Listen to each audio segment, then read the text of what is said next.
আসসালামু আলাইকুম রহমতুল্লাহ। বাড়িতে যাব আর খালার বাড়ি যাব না, তা তো হতেই পারে না। আর দেখতেই পাচ্ছেন আমার খালার বাড়িতে মাথার কাছেই ঝুলছে সারি সারি আম।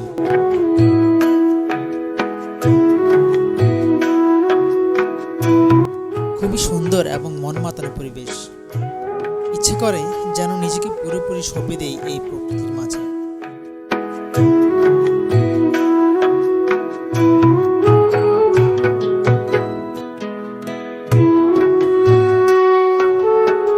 বন্ধুরা, এই হলো ছোটোখাটো একটা মরিচের ক্ষেত। যদিও এগুলো তারা নিজেদের প্রয়োজনে করে থাকে, কোনো বাণিজ্যিক উদ্দেশ্য নয়। এই হলো আমার ভাগ্নি, খালাতো বোনের মেয়ে। মামাকে কাছে পেয়ে কিছুই ছাড়ছে না।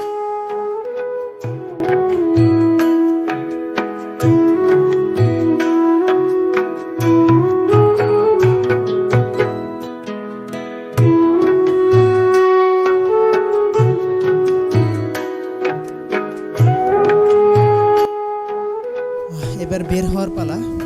যাব আমার বাড়িতে। আমার বাড়িতে মা অপেক্ষা করছে, ফোনও করেছে তাড়াতাড়ি চলে যাওয়ার জন্য। তাই আমরা বের হচ্ছি।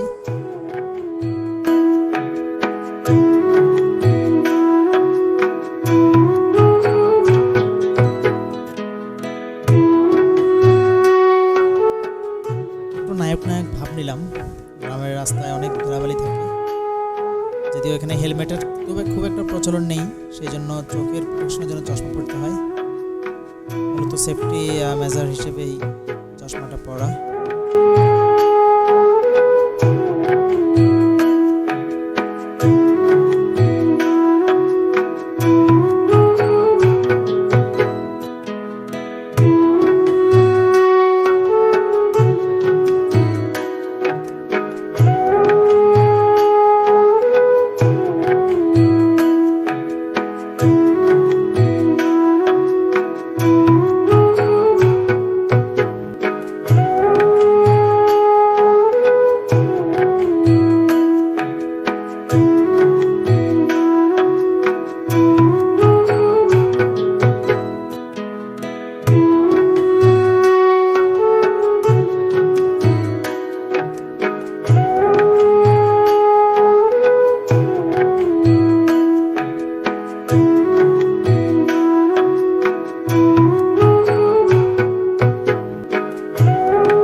গ্রামের এই রাস্তাগুলো যেমনই সুন্দর তেমনই বিপজ্জনক। আঁকাবাঁকা হওয়ায় বিপরীত পাশের গাড়ির সাথে অনেক সময় মুখোমুখি সংঘর্ষ হয়ে থাকে।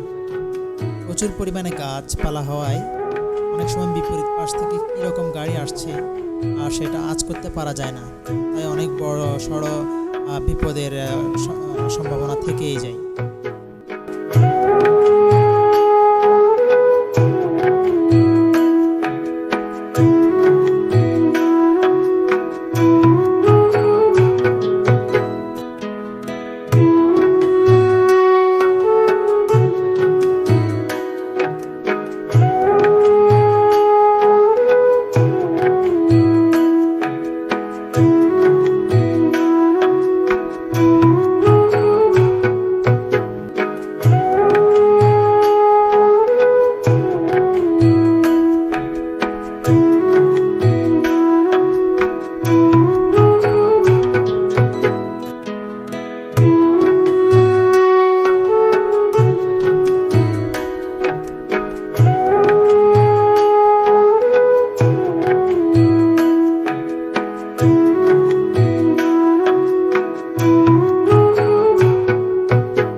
যদিও আমার হৃদয়ের অর্ধেক রাঙামাটিতে আর বাকি অর্ধেক আমার গ্রামের বাড়িতে, তাই যখনই আমি গ্রামে আসি তখনই আমার রাঙামাটির কথা মনে পড়ে, আর যখন আমি রাঙামাটি যাই ঠিক তখনই আমার গ্রামের কথা মনে পড়ে।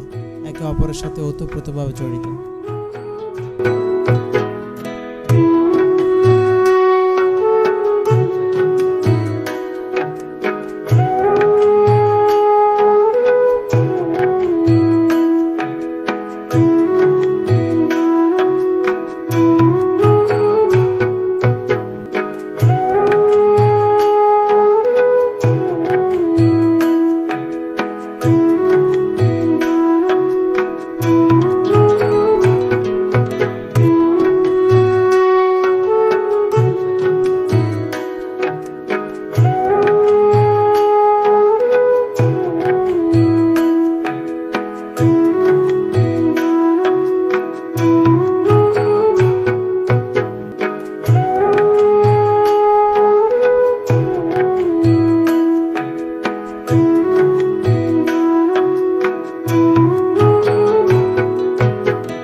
যেদিকেই দেখি শুধু সবুজ আর সবুজ।